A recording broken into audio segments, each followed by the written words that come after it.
Unha dúcia de empresas presentaron as súas ofertas para a execución da reforma do barrio do Couto, unha obra que, ademais de dotación de servizos, suporá unha significativa mellora estética da zona, que se atopaba moi degradada. Era moi necesaria a mellora da seguridade viaria, garantir determinadas zonas de tránsito para os peatóns e donde tamén se busca unha mellora do aspecto visual, estético dese barrio do Couto, que entendemos que estaba bastante degradado e bastante deteriorado e que con esta actuación pois, vai a supoñer unha mellora significativa, ademais nunha zona que conecta ca Ponte de Traba, que é un dos elementos patrimoniais tamén que ten o Concello de Noia. Esta actuación vense a sumar a outros proxectos que o Concello prevé licitar proximamente, como é o caso da pavimentación en varios viais do barrio de Labarta ou no núcleo de Vilar de Boa. As vindeiras semanas vais a iniciar o proceso de licitación da pavimentación de varias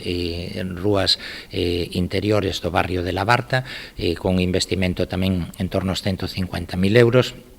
a pavimentación de un núcleo rural que é o de Vilar de Boa, que vai a supoñer tamén en torno aos 80.000 euros de investimento, e paralelamente a rúa Ramón Álvarez de Labraña, que supón un investimento por riba dos 30.000 euros na mellora do firme, da pavimentación, sinalización en todas elas e tamén a ampliación en determinados puntos angostos. Trátase de actuacións todas elas encamiñadas a favorecer a seguridade viaria coa mellora do firme, o reforzo da sinalización e a eliminación de puntos críticos para a circulación.